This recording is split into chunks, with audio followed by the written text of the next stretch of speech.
Christopher Dodd.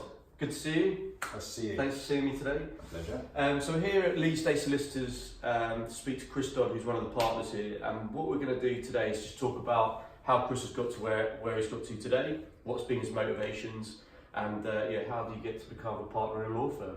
Okay. So if we could just start off at the beginning. So what's your education? What's your background with your education? What did you study? So to be a lawyer, you have to go through a certain path of education. Obviously GCSEs, A-levels, and then there are various options you can take. If you don't have a qualifying law degree, you can convert that when you get to LPC stage, legal practice course stage. But my personal qualifications are GCSEs, A-levels, straight law degree with honours, and then it's a postgrad course following your degree, known as the legal practice course, and then 2 years worth of training. You have to get a training contract, and then once you've passed your training period, a two-year period, you're then a newly qualified solicitor. Okay. And that's how you start into the sort of the career of law. So once you finish university, how long is that course afterwards? Is that a year? It's a 1 year course after university. So you have a 3-year straight law degree if you don't take a gap year, and then a 1 year LPC course, and then 2 years training.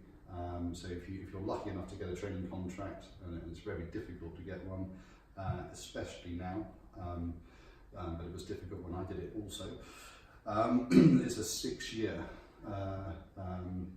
total sort of path from beginning of university to qualification, without any gaps in between. So if you don't get a training contract, yeah, what do you have to do? Stay at university or something? Or? Well, no, lots of people try and get a foot in the door, as it were, by becoming a paralegal, proving their worth, and then getting a training contract once they've been there for a year or two or something at a law firm. Law firms are always looking for paralegals, and paralegals differ from a trainee solicitor on the basis that there is no formal commitment to train a paralegal. They're there and they perform sort of basic tasks, more on the administrative side of the legal functions of perhaps proofreading or basic drafting and that kind of thing. Whereas trainees, they kind of start there, I guess, but then they progress up, but with the obligation to, on the part of the law firm, to actually train them up in accordance with what is now the SRA, the Solicitors Regulation Authority training programme. Okay, so with that course, all in all 6 years worth of training to get to become a qualified solicitor. Correct. So what made you want to get into law? So yeah, it was actually my mother who said that I should go to university and do something. At the time I was thinking, why? It's nothing really that I wanted to do at university. I quite liked English literature as an A-level, but I've always wanted to join the police force. So I was thinking, I don't need to go to university to join the police force. So I was looking at that as a potential sort of career path, but my mother was quite insistent that I should go. So I thought, well, okay, if I have to go to university, if I've been made to go, as it were, what's akin to join the police force? A law degree. And then as things unfolded through the degree, I actually really started to fall in love with the law, how technical it was, but also how it equips you to provide sort of solutions, the tools to come up with solutions to problems at the end of the day. And I always thought that was a challenging thing, and probably something that would keep me challenged for the rest of my sort of working life. Okay. So as you went through that process of studying law at university, did you completely sort of stop wanting to go down the police route, or just never did? I thought I'd get to the end of it and then I can join the police force, and through the I forget what it is now, but it's like an accelerated promotion path. Once you join the police force, I think you then go in at an inspector level if you have a degree. I'm not sure if that is 100% right or still right if it was right in the first place. So I thought, well, there's still a means to an end here, so I can still join the police force and I can sort of, it gets me up the career ladder perhaps a bit quicker. But when I finished my degree. By the time I finished my degree, I'd done some work placements at some law firms, and actually I really fell in love with the idea of being a lawyer, and what also sold it to me, if I'm going to be completely honest, and it's a little bit shallow, but there was this, I think it was a BBC series that was on called This Life, okay. and I loved the idea of a lawyer's lifestyle, Right. especially when you're young in London and all that sort of stuff. So for me, got to the end of the degree and I thought, okay, I enjoyed that. I've got some tools now. What should I do with them? Probably something in the legal industry. And I was initially looking to become a barrister, actually. I like the idea of being a barrister rather than a solicitor. But it was my father's partner at the time.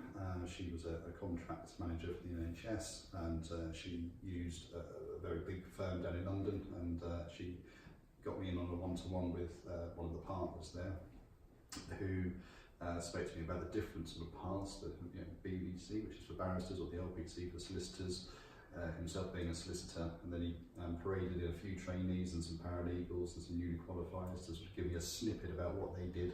Okay. And that's actually what really sold that directional sort of route for me to become a solicitor. So that's quite fortunate that you've got Really to be in that position where you can really drill down and understand all the different roles and paths to go down. Yeah, oh, wow. It's not often the case that people have that opportunity. So I was very fortunate to be able to make an informed decision. Okay.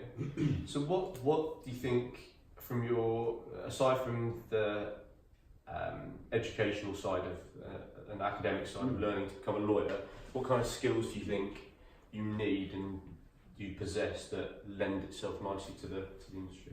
I think you've got to want to help people ultimately, and that's the thing that sort of drove me. I've always been someone that wants to help somebody, achieve something at the end of the day, and I think you've got to want to do that, and that's got to stay with you throughout your entire career. And I think if you lose sight of that, if you lose sight of why you're doing this job, ultimately it's not for the money or just for the money. It's to help someone achieve their goals, whether it's buying a house, whether it's buying a company, whether it's launching a startup business, or whatever it might be. It's about helping someone achieve their goals. But you need empathy, you need understanding, you need to be open-minded, you need to be analytical, you need to be careful in what you do, you need to have a careful approach to everything. And I think just generally nice. I think that applies in sort of every walk of life. But I think if you're a nice person, not only do you ingratiate yourself with clients in a better way, but also the other side, and transactions are smoother, and you learn that more and more and more as you go through your career. Right. And that's something that you can't get taught at university. It's something you can only really learn on the job or appreciate on the job. Okay. Okay, from that perspective. So in terms of your own kind of personal development moving forward, are there any kind of skills or mechanisms that you do for yourself to help keep you going to the next level? Because I imagine the law changes, and we've got things like Brexit going on, and there's technology coming into place. How do you kind of push yourself and challenge yourself?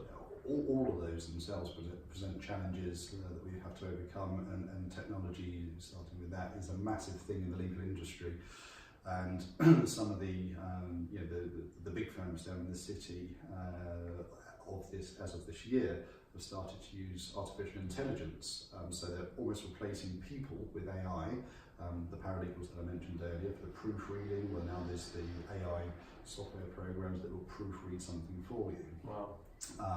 We're not there yet. Perhaps it's a slight nervousness, perhaps it's because it's so cutting edge, it hasn't really been fully tested and put into production with any sort of mass sort of publication of success. So, but technology is something, so you always have to keep abreast with that. And even looking at cyber security, encryption software for sending out confidential information and that sort of thing, which we do use, of course, here. And then from a personal development point of view, public speaking, I've never been a great public speaker, but being sort of forced into the limelight, when we do large presentations to clients on a hot topic of law or an introduction introduction to an area of law which has been going on for ages, but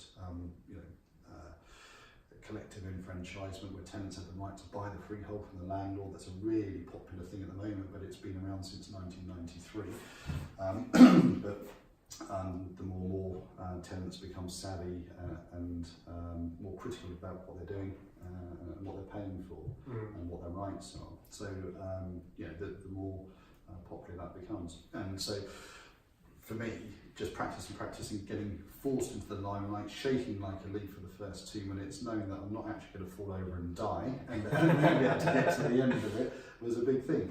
So that's a personal achievement, something that I managed to accomplish. And again, that comes through sort of practice and just doing it. But something that I've learned in this job. Okay.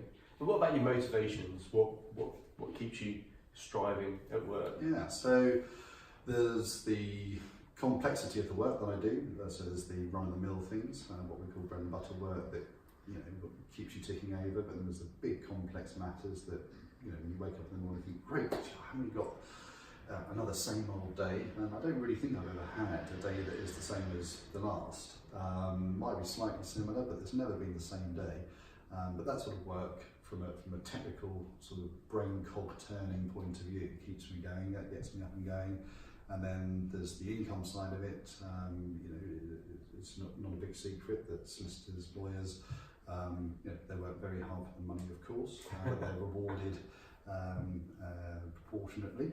And for my young family, so we're very fortunate that we have a relatively comfortable lifestyle, and that keeps me going to be able to provide for the family, and holidays and things like that. It's interesting because in one of the other videos we talked to someone who mentions about being fortunate, but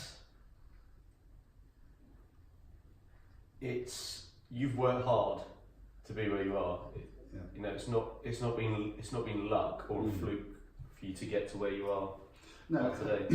It hasn't. I mean, I suppose if I look back at a series of things that fell into place, enabled me to get to where I am perhaps quicker.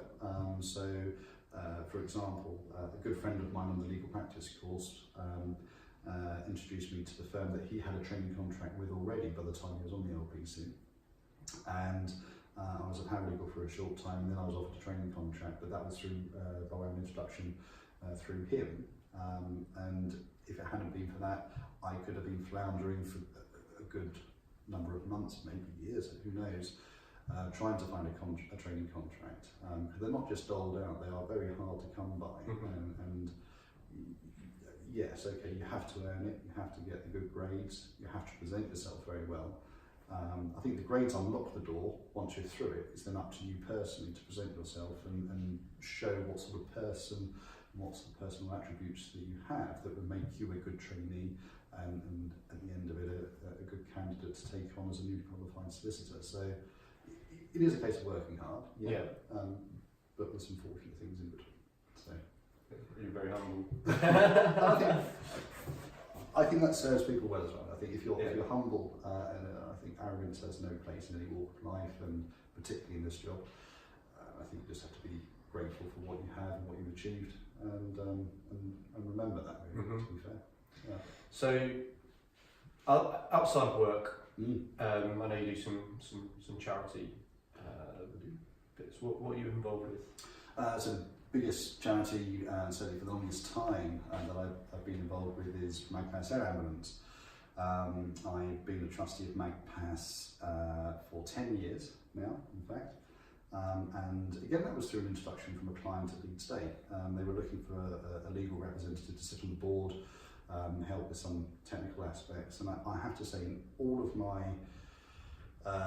sort of career development sort of stages, that was the biggest learning curve, joining that Magpass, because of all the acronyms they use. It's a medical-based charity, everything is abbreviated, everything has acronyms. And it took me about 3 to 6 months to actually, and I'd write them down as we went on, and almost revise them for the next meeting, just to keep up with what was being said. It was like a different language, but for me, it's tremendously rewarding. I love to be able to offer something back to the charity just through my time, and as the years have developed, my understanding of how the charity operates, and also as my legal knowledge has increased, to sort of steer them in the right way. But it's not just me. There's now 12 others on that board, all with different backgrounds, all different skill sets, but we come together as a collective and really make that work tremendously well. But it was certainly fun back in the day where it was a little more kind of shoot from the hip kind of thing rather than being a sharpshooter. But yeah, I just enjoyed to see the charity, its revenues increase through fundraising and everything else over the last 10 years tremendously, and I'm just a very small part that's and lots of lives saved as a result, really. Absolutely, not on my hands, as the hands of the tremendous doctors, but and paramedics and all the other staff that were involved in that. But yeah, absolutely. I mean, it counts lives, really, and for me that's an amazing feeling. So I feel like I'm well rewarded in my professional career, and I think it's great to give something back as well. Okay, brilliant. So what's next for you? What's the next step on that journey? It's a really good question, because I honestly feel that I've achieved everything, certainly when I cast my mind back 10, 15 years, and actually, my goodness, it's closer to 20 years, isn't it? You're not that old. It was 21 years ago when I went to university, so that makes me feel, if my maths is right, then yes it is. But I cast my mind back 21 years, and everything I set out to achieve, from career development to everything else, and even the unforeseeable things. I mean, I always wanted a family, I have a wonderful family, but the MagPass, things like that, that's just things that very fortunate to be involved in, and I feel like I'm kind of at the top of my tree. I'm wondering, what do I do next? So then it's just the expansion of the business. I don't really want to expand my family anymore. I have 3 wonderful girls, and I think my wife would have a breakdown if we had another. I think I might have a breakdown if we had another. Certainly there's another girl. So family-wise, we're good with that. Career-wise, growing the business, making it bigger. We've got our business strategies and plans that are in place, and trying to achieve those is now the drive that is constant, from my perspective. Yeah. So for people that are thinking about getting into this world, what would your top tips be for you? Top tips would be to get the grades that you need and degree results at university, qualifying, get to the point where you're looking at a big sea of sort of opportunity, and make yourself presentable. Present yourself in the best possible way. So on paper, you're not going to stand out necessarily, particularly if you're in a sea with other people with 2 1s and first and all that from some particularly good universities, and your previous grades are all A's, A stars, B's, that kind of thing. On paper, put yourself head above shoulders, but what's really going to make you stand out is how you present yourself. Get yourself out there, get as much practical experience as you personally can, from doing work placements, summer vacation placements, paralegally if you have to, if you're not fortunate enough to secure a training contract by the time you're at university, and lots of law firms hold fairs at universities, graduate recruitment drives they're called, looking out for the potential best of the bunch, so that's an opportunity in itself.